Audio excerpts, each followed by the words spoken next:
They told me I wasn't dressed appropriately for my own son's corporate gala.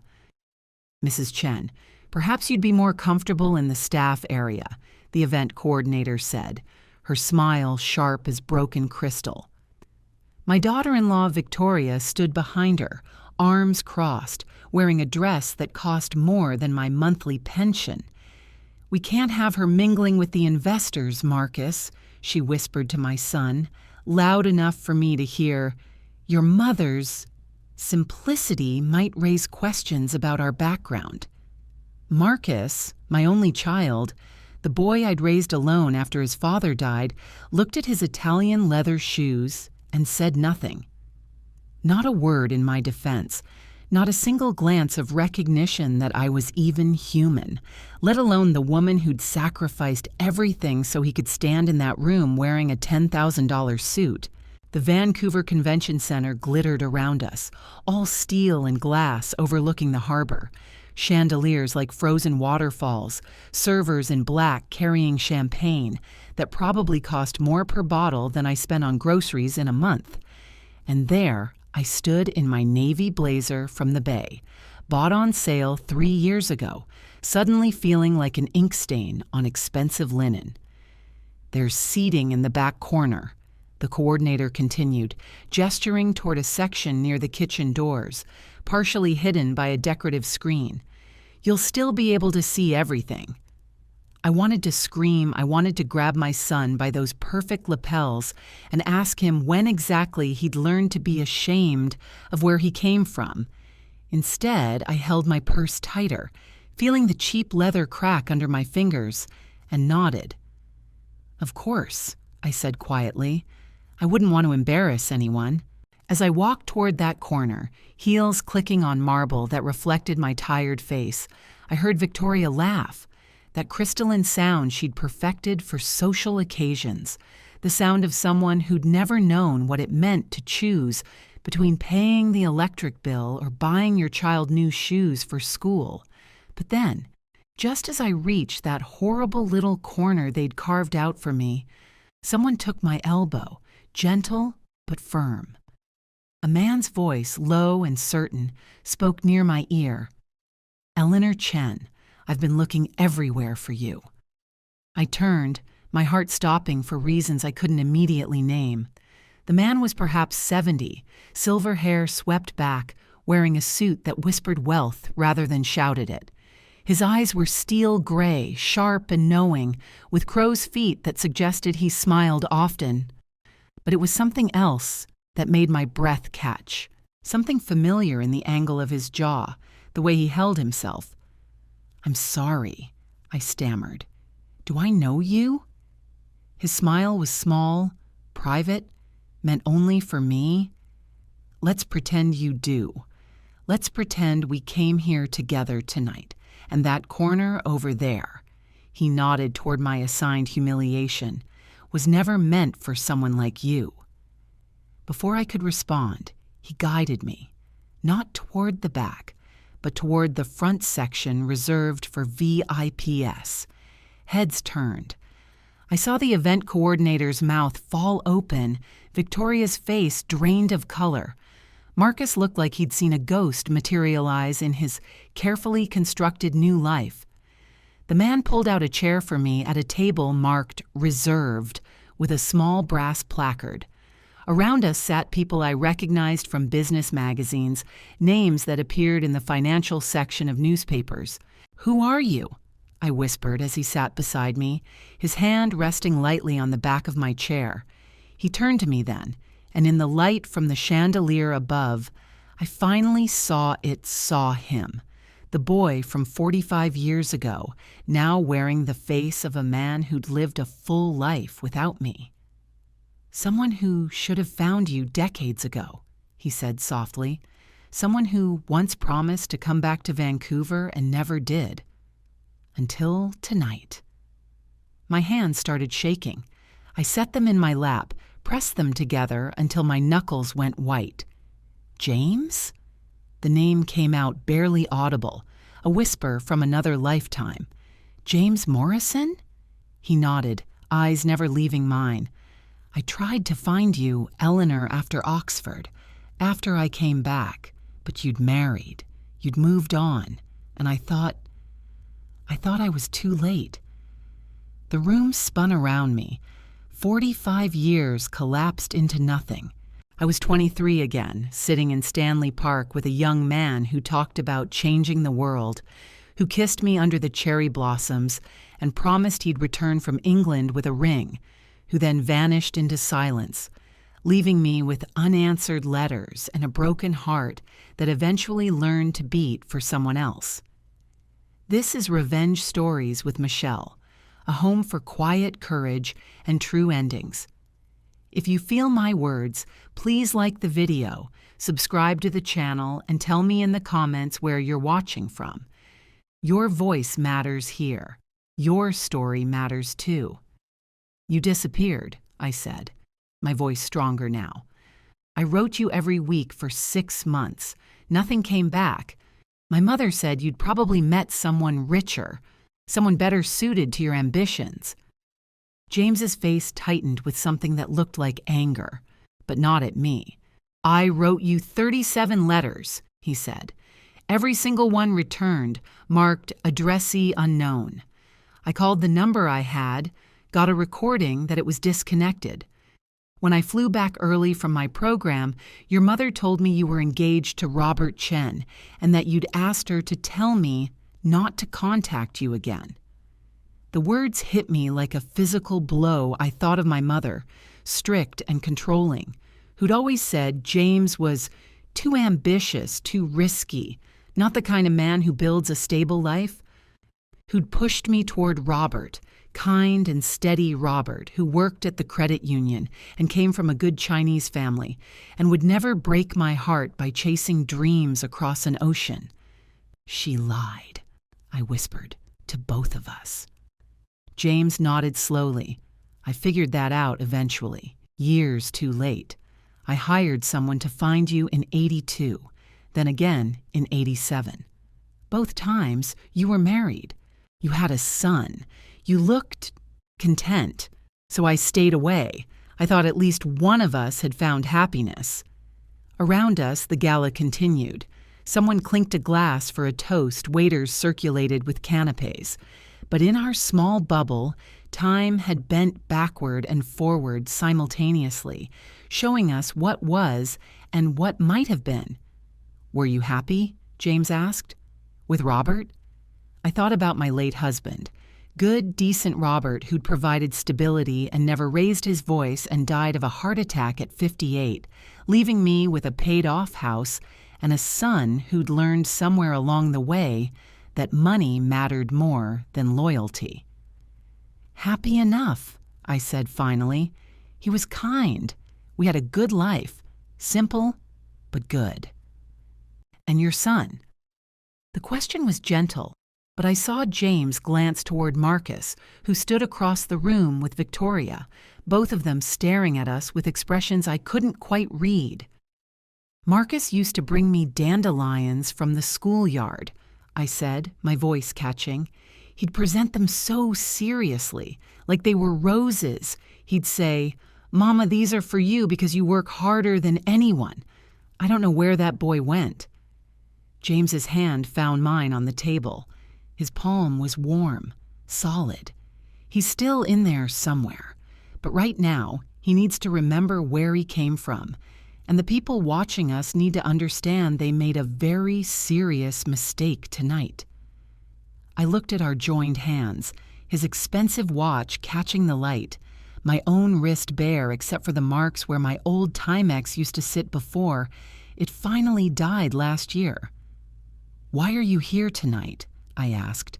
"Of all the places, of all the nights, how?" He smiled.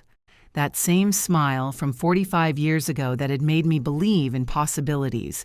Chen Innovations is about to pitch for venture capital from Morrison Pacific Holdings, my company. I came to evaluate whether Marcus Chen understands value and integrity, whether he's someone I'd want to invest $75 million in. The number made my head spin. 75 million. The kind of money that built empires. The kind of money my son desperately needed if the rumors I'd overheard in his last awkward phone call were true. Chen Innovations was overextended, bleeding cash, one failed quarter from serious trouble. And now? I asked. James looked across the room at Marcus, who'd started walking toward us, Victoria trailing behind, her face tight with calculation. Now I'm wondering if the man who shames his own mother in public has any understanding of value at all. Marcus reached our table just as the MC announced dinner would be served shortly. Up close, my son looked older than his 38 years. Stress lines bracketed his mouth. His eyes, once so bright with dreams, looked hard and distant. "Mr. Morrison," he said, extending his hand. His voice carried that careful modulation he'd adopted, all traces of the working-class Vancouver neighborhood where he'd grown up, scrubbed away. "We weren't expecting you until the pitch meeting tomorrow. This is an honor." James didn't take his hand, didn't even acknowledge it. Instead, he looked at me. "Eleanor, darling, would you like more wine?" The endearment hung in the air. I saw Marcus's outstretched hand slowly lower. Victoria's eyes narrowed. "I'm fine, thank you," I managed to say. James turned then to Marcus, his expression pleasant but cold in a way that made me think of winter lakes, beautiful and dangerous. "You must be Eleanor's son. She's told me so much about you over dinner." It was a lie, of course. We'd barely been sitting for 5 minutes, but Marcus didn't know that I watched the calculation flash across his face. Dinner. Together. James Morrison, one of the wealthiest venture capitalists in Western Canada, having dinner with his mother.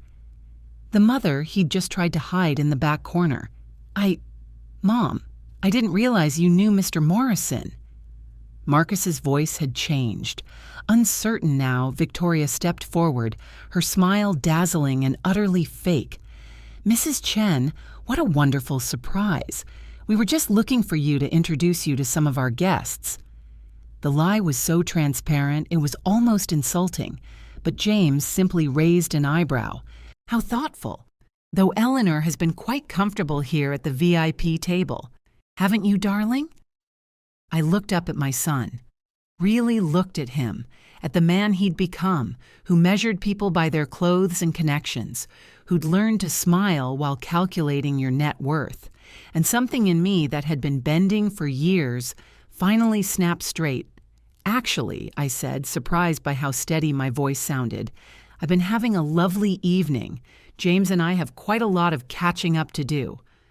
I used his first name deliberately, letting it land like a small bomb. Marcus's face went pale. "I see," he said slowly. Victoria's hand tightened on his arm. "Perhaps we could all have dinner together? There's so much to discuss before tomorrow's pitch." James stood, buttoning his jacket with casual elegance. "I'm afraid Eleanor and I have other plans. Dinner at Blue Water Cafe. We have a 45-year conversation to finish." He helped me to my feet, his hand steady on my elbow. "But, Mr. Morrison, the pitch, Marcus started. "Is at 9 tomorrow morning in my office," James finished. "I suggest you be on time." "And Marcus?" He paused, letting my son feel the full weight of his attention. "Perhaps spend tonight thinking about what it means to build something of actual value, something you'd be proud to show your mother, something that doesn't require hiding where you came from." We walked away then, James and I, moving through that glittering crowd toward the exit. Behind us, I heard the murmur of voices rising, speculation spreading like ripples across water. I didn't look back.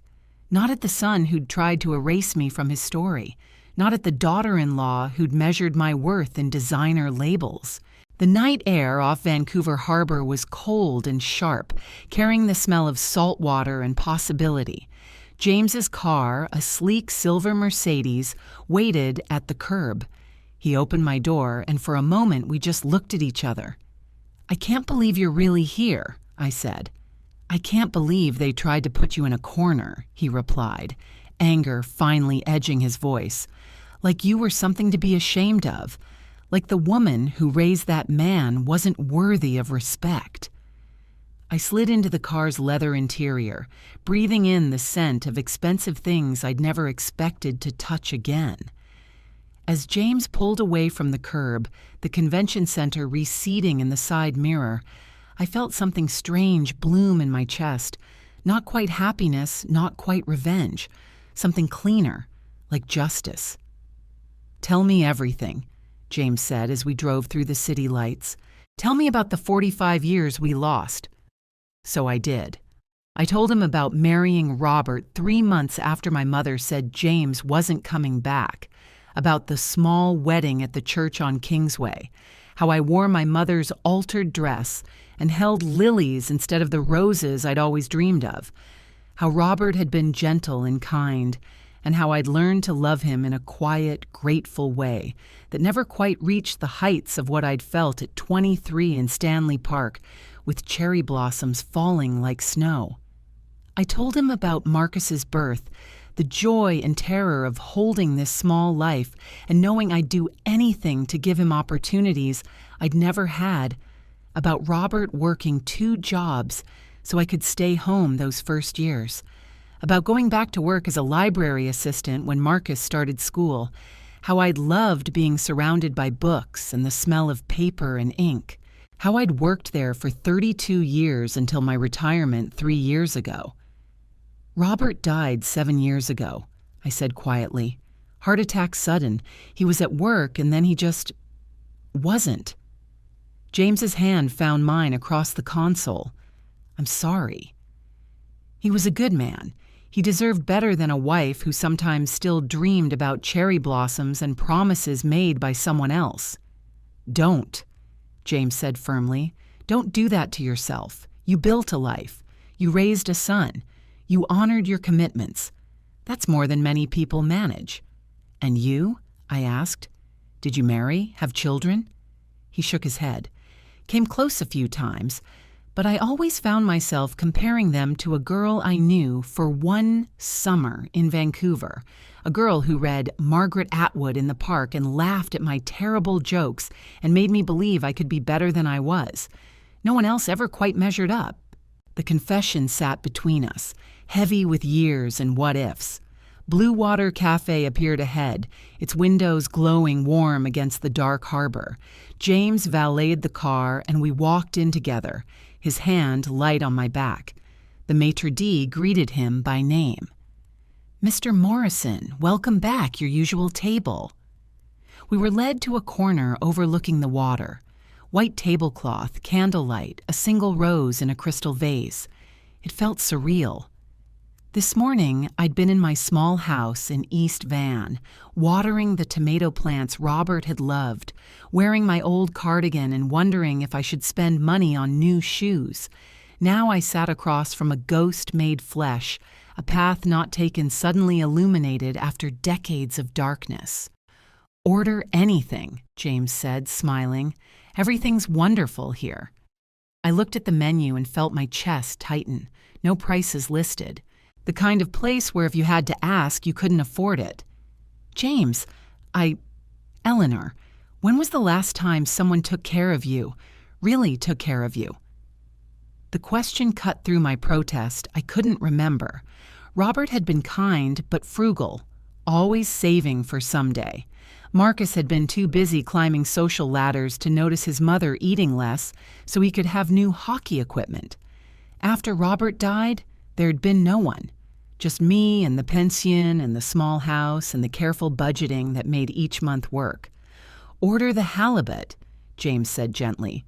"It's incredible here. And we'll get the oysters to start, and a bottle of that Chardonnay you liked 45 years ago. You remember?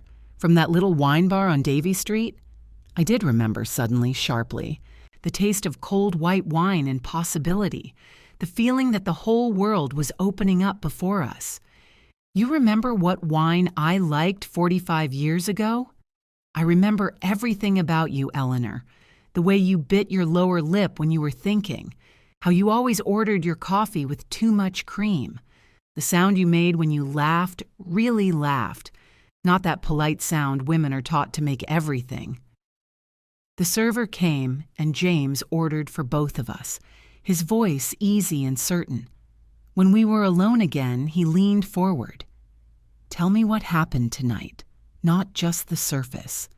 Tell me what that was really about." So I did. I told him how Marcus had changed after he got his MBA, how he'd started dating Victoria, whose family owned a chain of upscale furniture stores, how Victoria had slowly reshaped him, her subtle comments about his background, his accent, his mother's working-class life. She never said anything direct, I explained, just little things, asking Marcus if he'd upgraded his wardrobe for client meetings, wondering aloud if my house in East Van was safe for property values, suggesting that for important business dinners, maybe his background should be simplified. And Marcus went along with it, James said, not a question. I nodded. At first, I told myself he was just trying to fit into her world, that eventually he'd remember who he was. But then the calls became monthly instead of weekly. Then every few months, always brief, always asking the same surface questions. "Are you well, Mom? Do you need anything? I'm very busy." Like I was an obligation on his calendar. "Man, tonight?" Tonight was a corporate gala for potential investors. Marcus's company needs capital, needs it desperately. I heard him on the phone last week when I stopped by his office to drop off his birthday present. He sounded stressed, talking about quarterly losses and market confidence and needing to project success. James's expression hardened. So when his working-class mother showed up in her off-the-rack blazer, she became a liability. "They tried to hide me," I said simply, like I was something shameful, like the 38 years I spent raising Marcus, working 2 jobs sometimes so he could have music lessons and hockey equipment and university. Like all of that was just embarrassing now. The oysters arrived, perfect on their ice bed. James squeezed lemon over them and handed me the first one. "To the woman who deserves so much better than she's been given," he said. We toasted and ate in comfortable silence for a moment. Then James spoke again. Morrison Pacific Holdings was prepared to offer Chen Innovations a $75 million investment. We'd completed our due diligence. The technology is solid. The market potential is strong. I came tonight to meet Marcus personally, to see if he had the character to match his business plan. He paused. I think I got my answer. My stomach dropped. "James, you can't punish his business because of how he treated me. That's not fair to his employees, his team." "Fair?" James's voice was quiet but sharp. "What's fair, Eleanor? Is it fair that he tried to hide you? Is it fair that he's learned to value appearances over integrity? Is it fair that he's built a company culture that probably mirrors his personal values, where people are judged by their polish rather than their substance?" I had no answer. James reached across the table and took my hand. "I'm not going to tank his company out of spite, but I am going to make him understand something fundamental. That respect isn't optional. That how you treat people, especially the people who sacrificed everything for you, matters. That sometimes the bill for your choices comes due." "What are you going to do?" I asked. He smiled, and I saw both the boy I'd loved and the powerful man he'd become. "I'm going to the pitch meeting tomorrow, and I'm going to ask your son some very specific questions about ethics, integrity, and corporate values. I'm going to ask him to tell me about the most important person in his life and what he's learned from them, and then I'm going to decide if his answers match his actions." The halibut arrived, perfectly grilled, and we talked about other things, about his years building Morrison Pacific from nothing, about the companies he'd helped grow, the people he'd mentored. He told me about living in London and Hong Kong and San Francisco, about the loneliness of success without someone to share it with. "I have a beautiful condo overlooking English Bay," he said, "museum-quality art, a wine collection people would kill for. And most nights I eat cereal standing at the counter because it seems pointless to set a table for one." "I know that feeling," I admitted. "My house is full of Robert's things, his tools in the garage, his favorite chair. But it's so quiet sometimes I leave the TV on just for the noise." We looked at each other across the candle, two people who'd spent decades building lives that hadn't quite fit. "Eleanor," James said slowly, "I'm not going to pretend we can go back 45 years. We can't. We're different people now. But I'd like to know who you've become. I'd like to spend time with you without the weight of all that lost time crushing us. Would that be possible?" My throat tightened. Hope was a dangerous thing at 68. But sitting there, with this man who'd remembered my favorite wine and the way I laughed, I felt something I hadn't felt in years. Seen. Not as someone's mother or someone's widow or someone's obligation, just seen. "I'd like that," I said, "very much." We finished dinner slowly, talking about everything and nothing. James told me about a cabin he'd bought on Vancouver Island, about wanting to spend more time there now that he was thinking about succession planning for his company. "I'm 71, he said. "I've spent 50 years building and acquiring and strategizing, and I'm tired of missing sunsets because I'm in meetings." I told him about volunteering at the library, about the reading program I'd started for new immigrant families, about the tomato garden Robert had planted that I still maintained like a shrine. "The house needs work," I admitted. "The roof leaks in one corner. The deck Robert built is rotting, but it's paid off and it's mine and it holds all my memories." "Would you show it to me?" James asked. "Sometime soon?"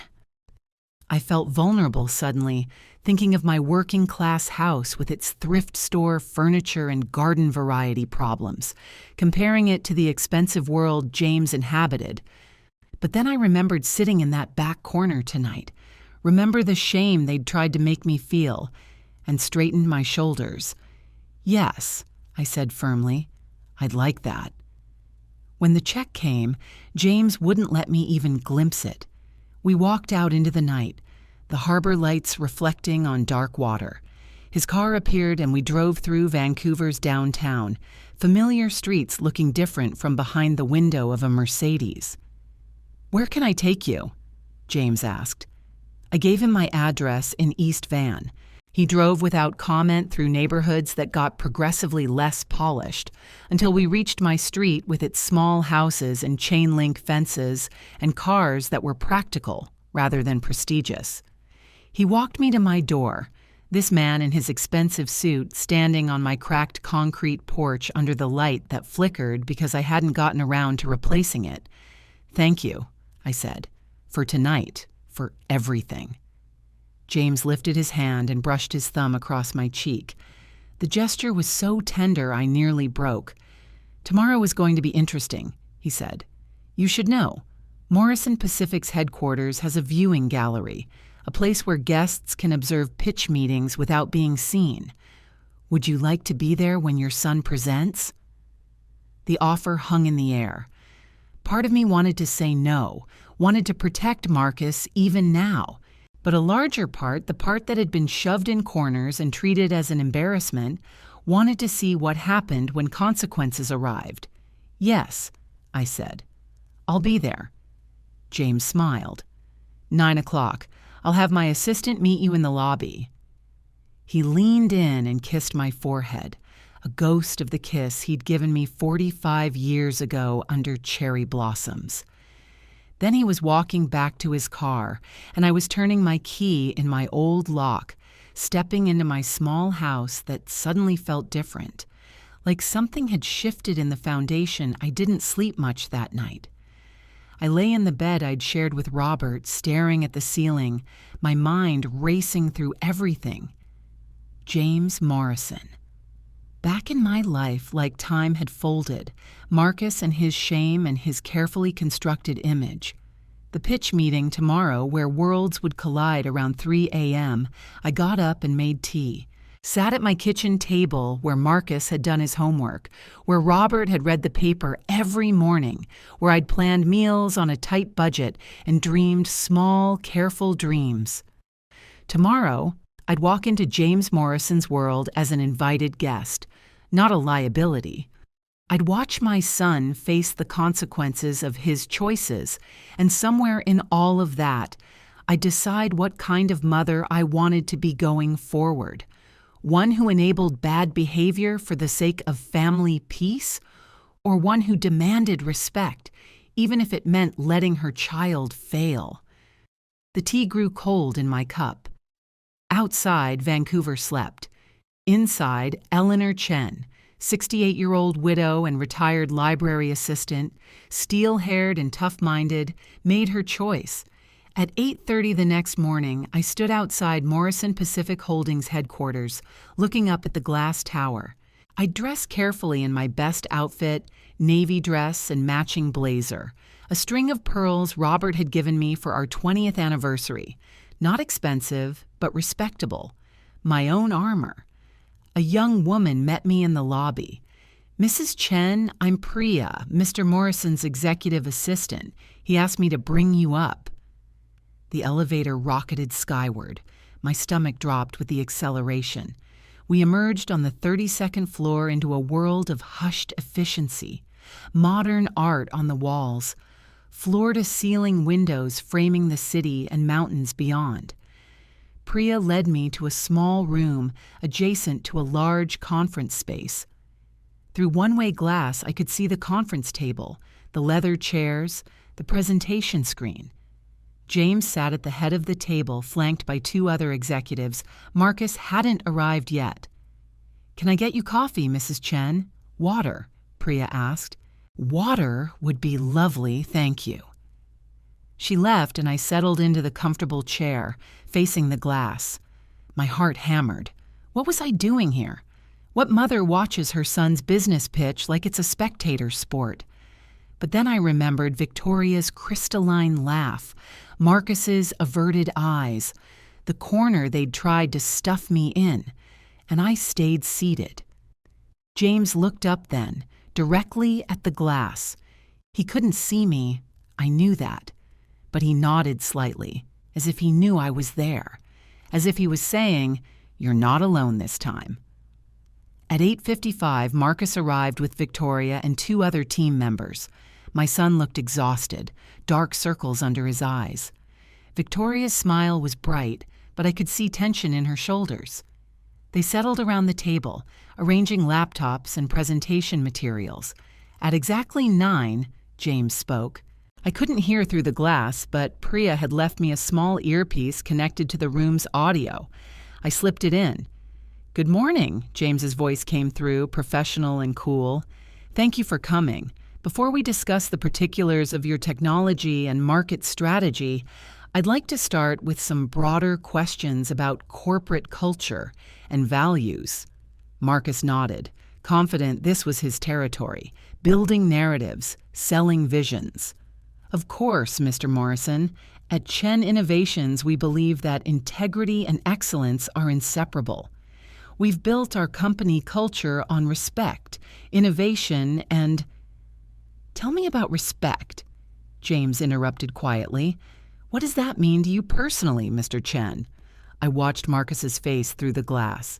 He didn't pause, launched into what was clearly a rehearsed answer about respecting clients, respecting employees, respecting market dynamics. James let him finish. Then, "And family? How do you demonstrate respect for family?" The question landed like a stone in still water. Marcus's confident expression flickered. Of course, family is extremely important. Work-life balance, supporting our team members' personal lives. "I'm asking about your family," James said, "specifically your mother." The room went silent. Victoria's head snapped toward Marcus. The other team members looked confused. "My mother?" Marcus's voice was carefully controlled. "I'm not sure I understand the relevance to our pitch, Mr. Morrison." "Humor me," James said, his tone pleasant but immovable. "Tell me about Eleanor Chen. What has she taught you about integrity and respect?" I watched my son's throat work as he swallowed. "My mother is a remarkable woman. She worked very hard to give me opportunities. I'm very grateful for her sacrifices." "Are you?" James leaned back in his chair. "Grateful enough to acknowledge her in public, to introduce her proudly to business associates, or is she something you prefer to keep simplified?" The word hit like a slap. Marcus's face drained of color. He knew. Somehow, he knew exactly what had happened last night. "Mr. Morrison, I don't—" Marcus started. "I was at your gala last night," James continued, his voice still pleasant, still professional, but with an edge that could cut glass. "I had the pleasure of meeting your mother. Do you know where I found her? In a corner near the kitchen service area. Because apparently, her working-class background might raise questions about your family's social standing."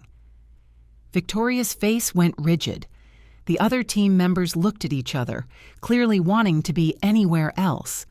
Marcus opened his mouth, closed it, opened it again. "There was a misunderstanding about seating arrangements," he finally managed. "It was never intended." "Wasn't it?" James interrupted. "Because from where I stood, it looked very intentional. It looked like a man who's so desperate to be seen as successful that he's willing to hide the person who made that success possible." I gripped the arms of my chair, watching my son squirm. Part of me wanted to rush in there, to stop this public humiliation, but another part, the part that had been humiliated last night, stayed frozen. "Mr. Morrison, with respect, my personal life." Marcus tried again. "Is absolutely relevant," James cut in, "because Morrison Pacific doesn't just invest in technology, Mr. Chen. We invest in people, in leaders, in individuals who understand that how you treat people when they can't benefit you tells us everything about your character." He stood then, gathering his papers. "Your technology is impressive. Your market analysis is solid. Your financial projections are reasonable.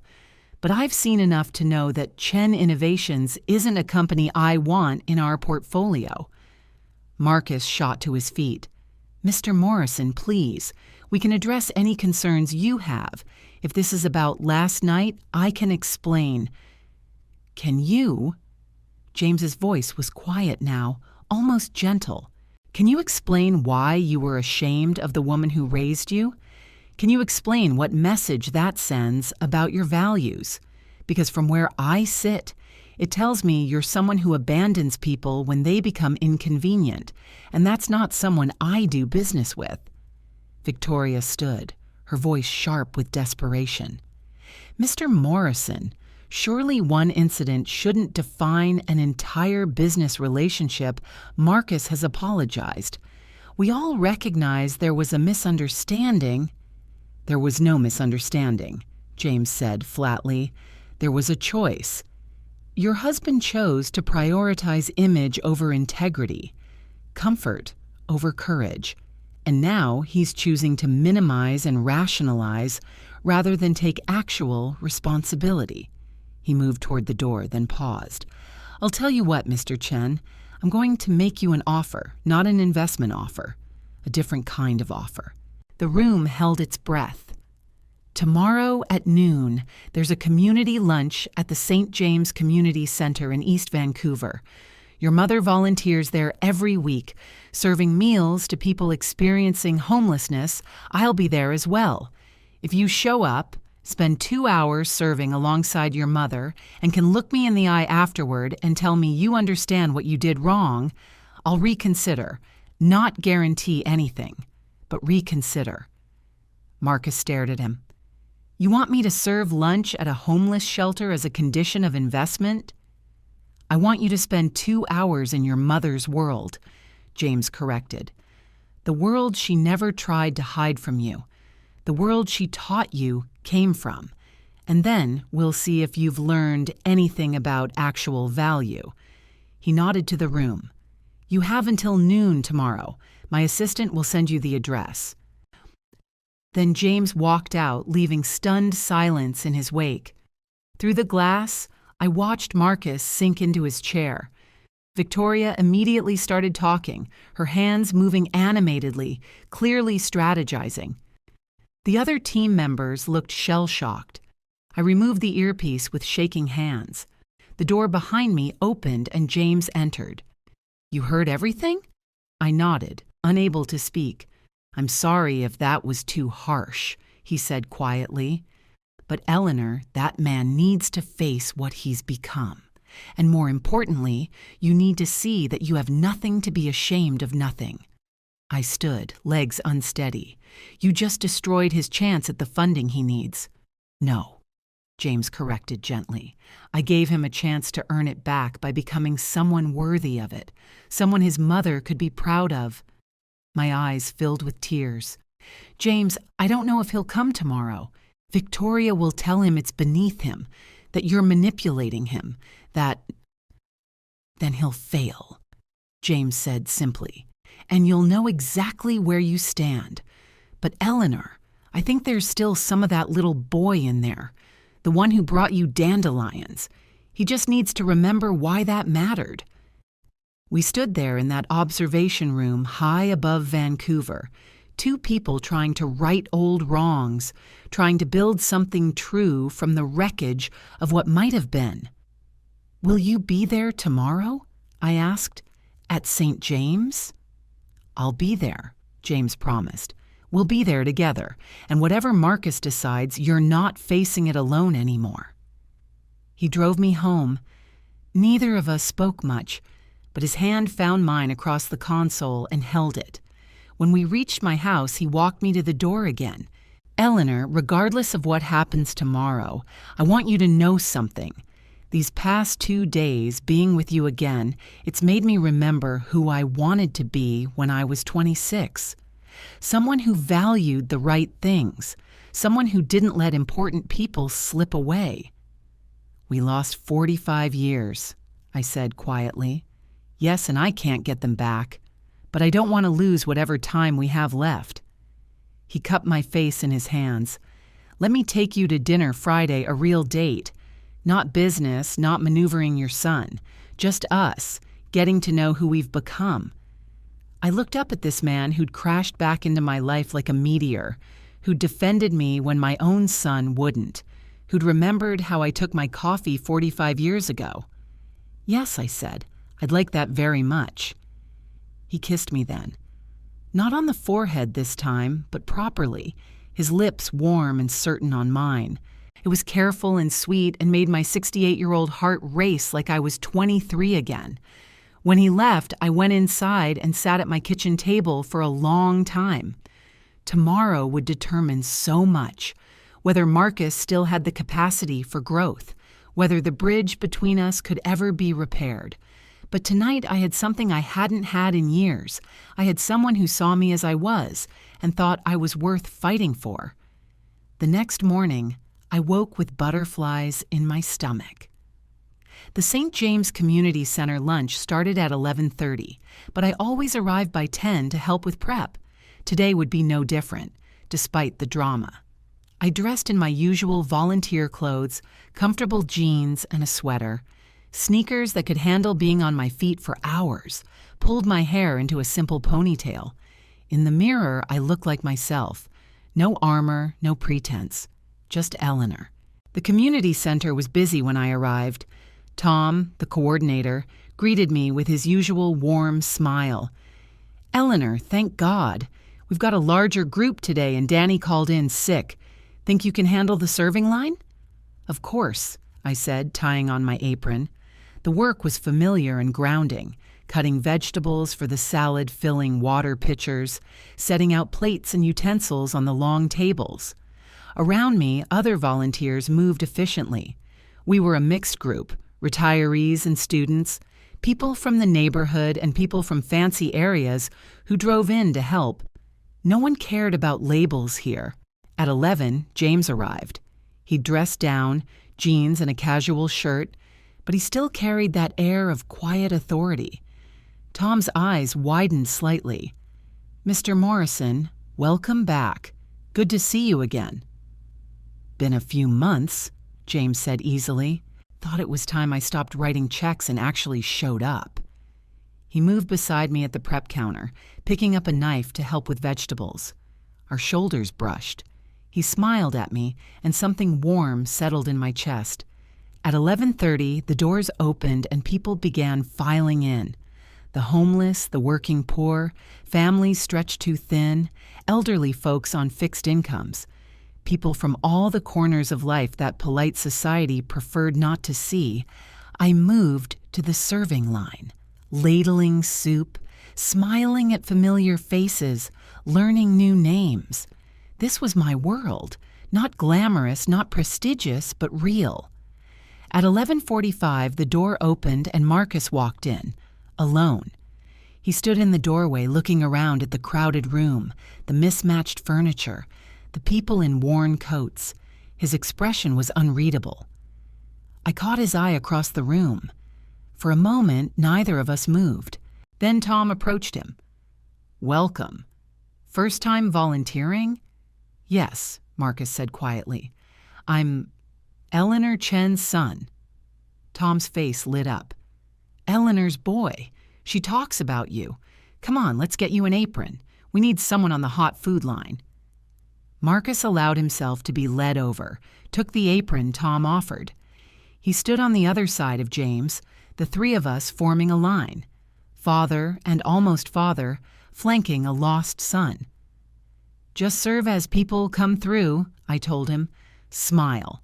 Ask if they want extra vegetables. Treat everyone with dignity." Marcus nodded. His hands were shaking slightly as he picked up the serving spoon. The first few people came through.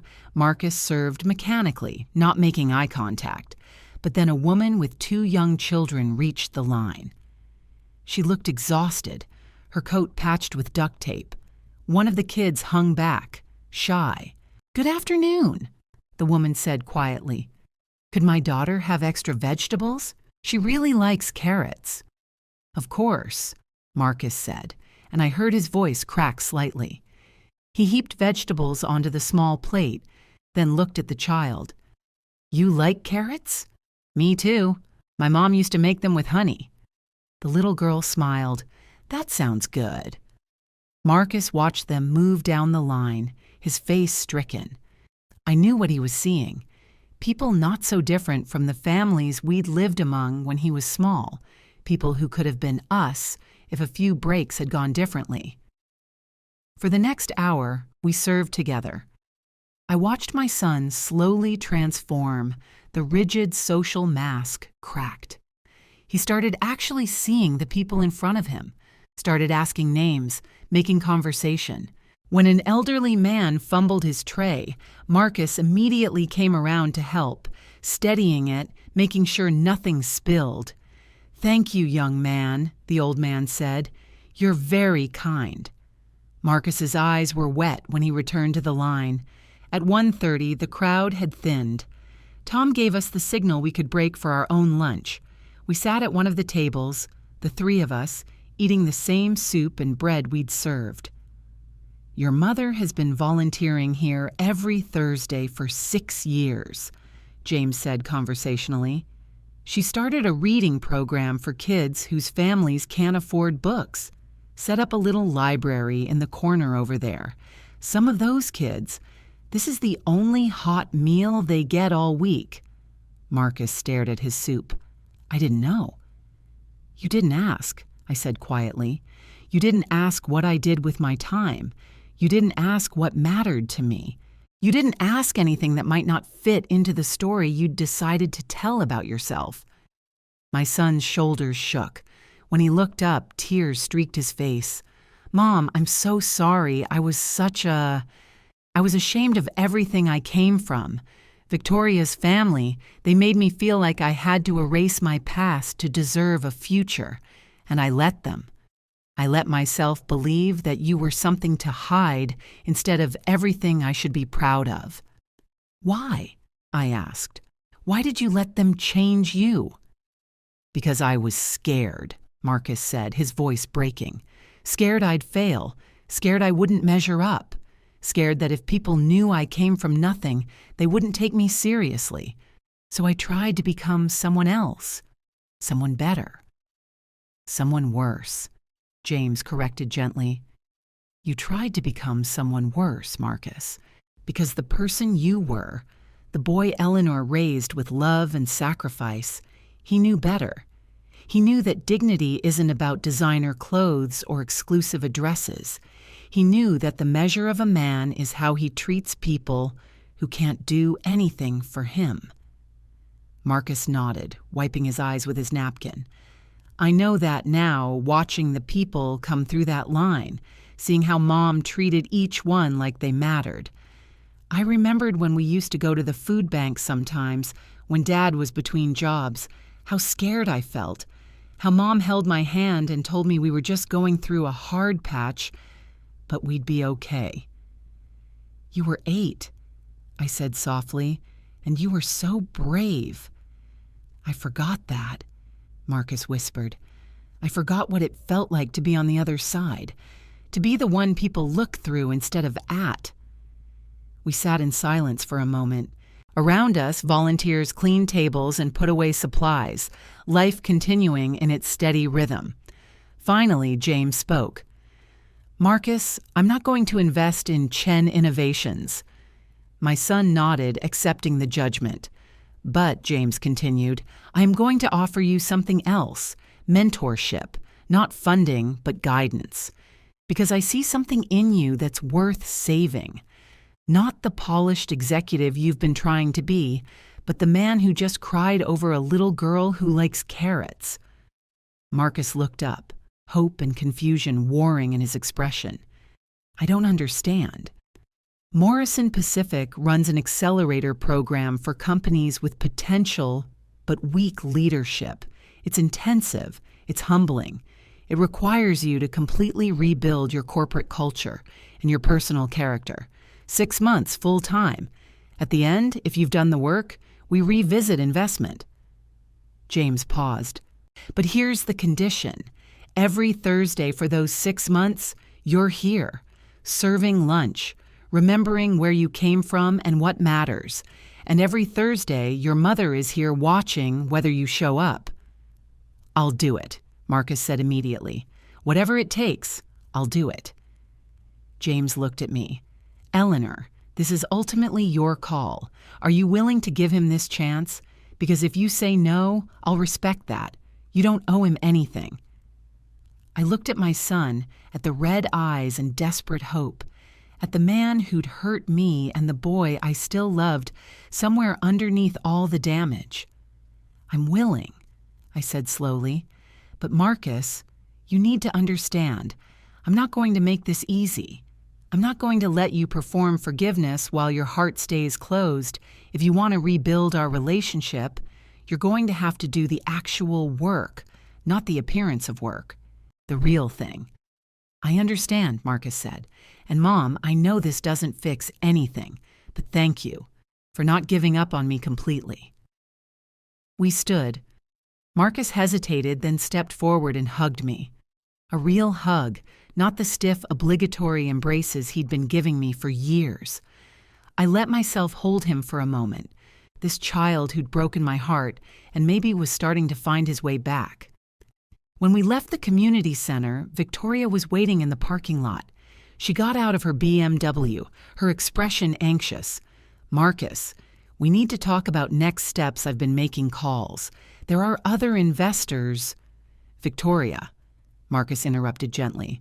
I'm going to do the accelerator program. 6 months. And I need you to understand something. My mother is no longer someone we hide or apologize for. She's my mother. She's a huge part of my story. And if you can't accept that, we have a serious problem. Victoria's face tightened. She looked at me, at James, back to Marcus. Are you seriously going to let these people dictate our lives? These people? Marcus shook his head.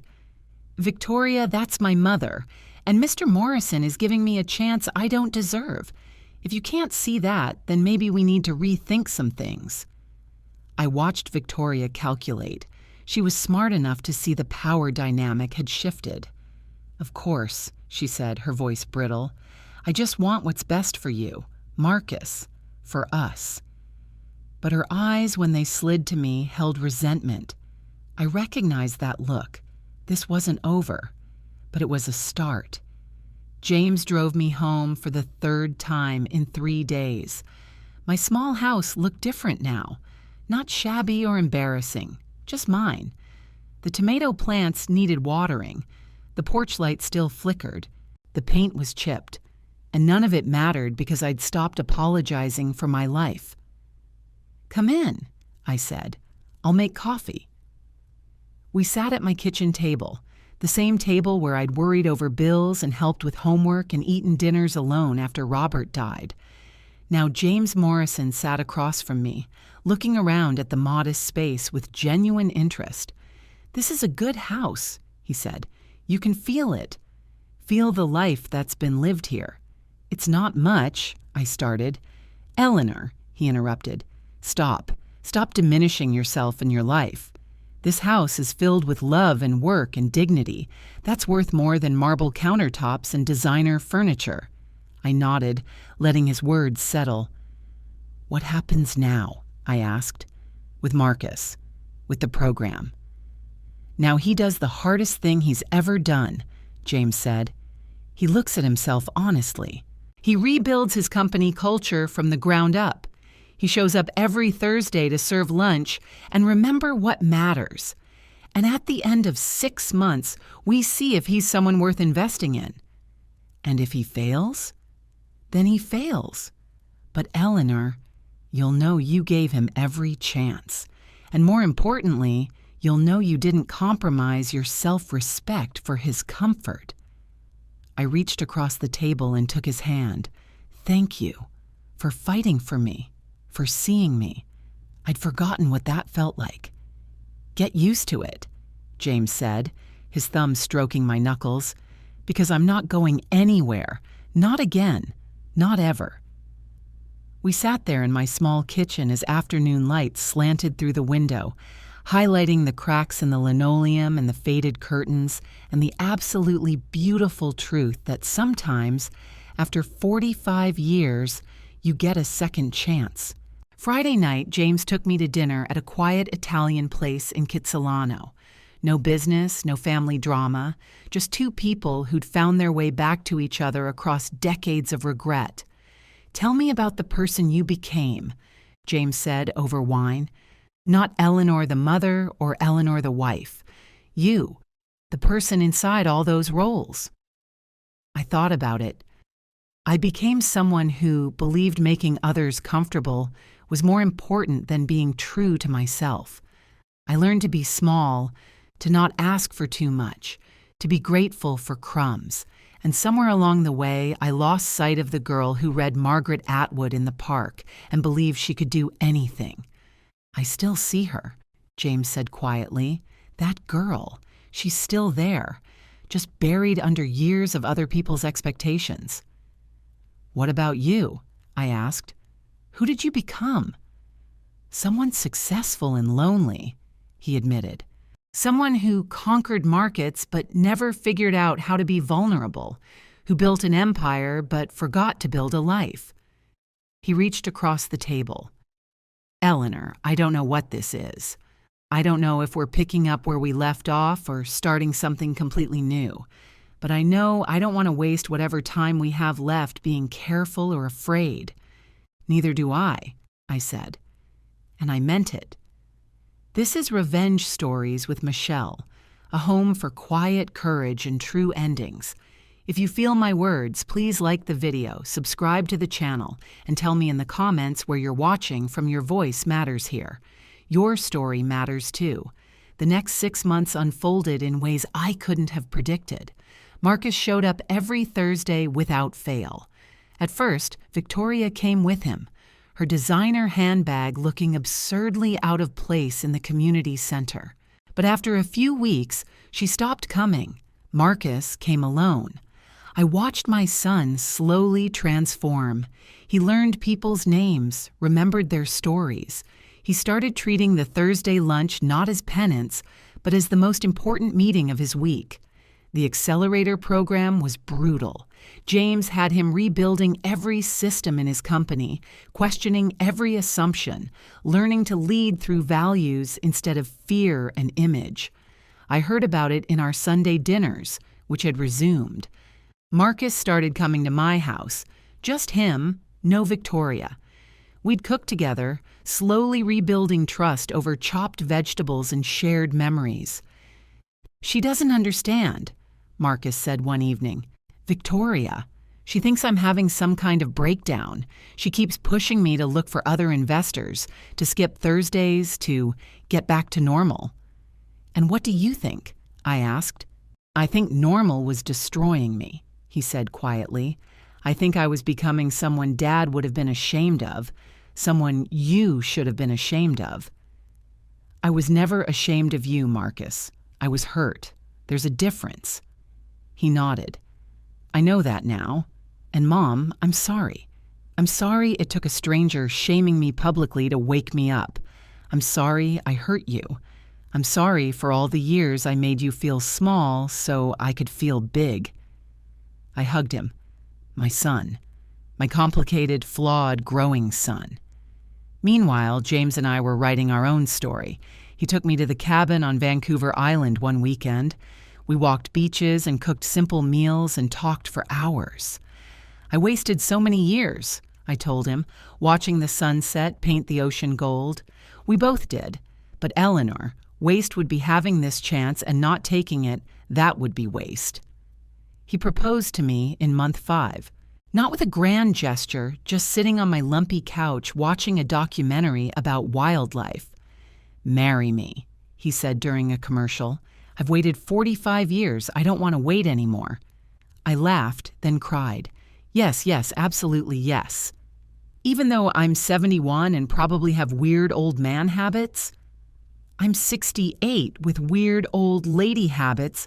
We'll figure it out. We married quietly 3 months later. Small ceremony at the community center, actually, surrounded by the people from Thursday lunches, and a handful of close friends. Marcus was there, without Victoria. They'd separated 2 months earlier, her final ultimatum that he choose between his new life and her. He chose the new life. At the 6-month mark, Marcus presented his revised business plan to Morrison Pacific. I wasn't in the observation room this time. I was at the table, invited by James's family as someone whose opinion mattered. Marcus's presentation was different. Instead of just numbers and projections, he talked about corporate responsibility, about treating employees like humans, about measuring success in more than quarterly profits. "Chen Innovations is going to be a company I can be proud of," he said. "Not just successful, but ethical. Not just profitable, but purposeful. The kind of company my father would have respected and my mother can be proud of." James looked at his fellow board members, then at me. I nodded slightly. "Congratulations, Marcus," James said. "Morrison Pacific is prepared to offer $40 million in funding, with clear expectations around corporate governance and culture. Welcome to the portfolio." Marcus's eyes welled up. "Thank you, sir. I won't let you down." "Don't thank me," James said. "Thank your mother. She's the one who never gave up believing there was still something worth saving in you." Marcus looked at me across that gleaming conference table. "I know," he said simply, "and I'm going to spend the rest of my life proving she was right." That evening, James and I drove home to the house in West Vancouver we'd bought together, a compromise between his expensive condo and my modest East Van bungalow, big enough for comfort, small enough to feel like home. "You did it," he said. "Did what?" "Raised a good man. He got lost for a while, but the foundation you built, it held. He found his way back." I thought about that. About all the years of sacrifice, the nights worrying over bills, The moments I doubted whether any of it mattered. "We did it," I corrected. "You gave him the push he needed, the accountability." "We make a good team," James said. "Always did. Just took us 45 years to figure it out. I still volunteer at St. James every Thursday. James comes too. Marcus still shows up, but now he brings other young executives from his company, teaching them what he learned about perspective and humility and remembering where they came from. My life looks nothing like I expected at 68. I'm married to my first love, watching my son rebuild himself into someone I'm proud of, splitting time between Vancouver and the island, feeling seen and valued every single day. Sometimes Victoria sends messages through Marcus, veiled attempts at reconciliation, now that his company is successful again. I don't respond. Some bridges burn for a reason. On my 69th birthday, James threw a party. Not a big gala, just friends and community center folks and Marcus and some of James's team. Simple food, good wine, laughter that felt real. Tom from St. James gave a speech about the reading program I'd started, how it had grown to serve 3 community centers now. Marcus stood up too, his voice shaking. "I want to say something about my mom," he began. "For a long time, I treated her like an embarrassment, like something I had to overcome to be successful. But the truth is, everything good in me comes from her. The work ethic, the resilience, the belief that people matter more than profit. I forgot that for a while. She never did. Mom, thank you for not giving up on me, even when I'd given up on myself." I cried. Happy tears this time, not the bitter ones I'd shed in corners and quiet moments. After everyone left, James and I sat on our deck overlooking the ocean. Stars scattered across the black sky like possibilities. "Any regrets?" he asked. I thought about it honestly. I regret the years we lost. I regret staying silent for so long when Marcus started treating me badly. I regret believing I was worth less than I am. And now? Now I know better. Now I know that dignity isn't negotiable, that self-respect isn't selfish, that sometimes the most loving thing you can do is refuse to accept mistreatment, even from people you love. James kissed my temple. "I'm proud of you, Eleanor Chen Morrison." "Why?" "Because you stood up. You could have swallowed the hurt and stayed quiet to keep the peace. Instead, you demanded respect. You changed the story. And in doing that, you probably saved your son's soul." I leaned into him, feeling his solid warmth. "I had help," I said. "I had someone who saw me when I'd forgotten how to see myself." "We saw each other," he corrected. "Finally, after all this time." We sat there as night deepened, 2 people who'd taken the long way around to find their way home. The life I have now isn't perfect. Marcus still struggles sometimes. Old habits trying to resurface. James and I navigate the complexities of blending lives after so many years apart. Some of Victoria's family still whisper about the scandal of Marcus dumping his wife for family drama. I don't care, because every morning I wake up next to someone who chooses me, who sees me, who believes I'm worth fighting for. Because every Thursday I serve lunch and remember what matters.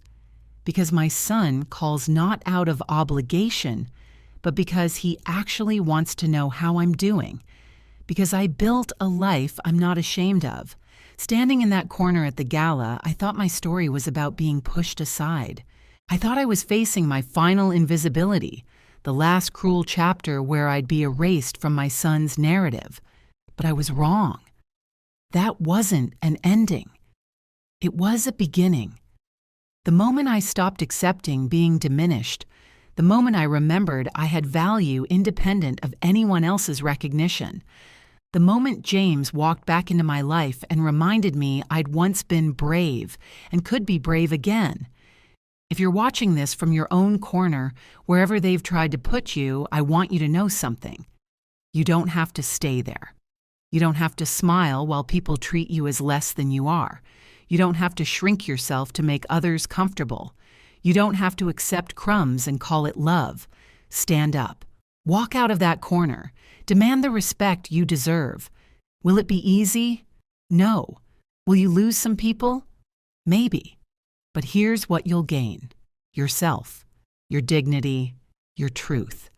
And sometimes, if you're very lucky, you'll find that the people worth keeping will rise to meet you, will transform alongside you, will remember who they're supposed to be. My name is Eleanor Chen Morrison. I'm 69 years old. I was married twice, once to a good man who gave me stability, once to my first love who gave me passion. I raised a son who broke my heart and then found his way back to me. I spent 40 years in a library and the last 6 years serving lunches at a community center. I wear off-the-rack clothes, and I've never had a professional manicure in my life. And I am worth more than anyone's shame could ever diminish. Thank you for walking this journey with me. Thank you for bearing witness. And if my story touched something in you, if it reminded you of your own worth, please share it. Tell someone who needs to hear it. Because the most powerful thing we can do for each other is refuse to be silent about dignity. This is Revenge Stories with Michelle, a home for quiet courage and true endings. If you feel my words, please like the video, subscribe to the channel, and tell me in the comments where you're watching from. Your voice matters here. Your story matters too. Comment below and let me know. Have you ever had to stand up for yourself when it cost you something?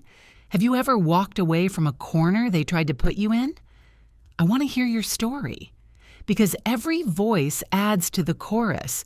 Every person who refuses to be diminished makes it easier for the next person to stand up. We're in this together. All of us who've been told we're not enough, who've been pushed aside, who've been treated as embarrassments. We know our worth, and we're not sitting in the back anymore. Until next time, remember this: you were never the problem. Your dignity was never negotiable. And somewhere, someone is waiting to see you stand up so they'll know they can too. Be that person. Stand up. Walk forward. Reclaim yourself. The corner was never where you belonged.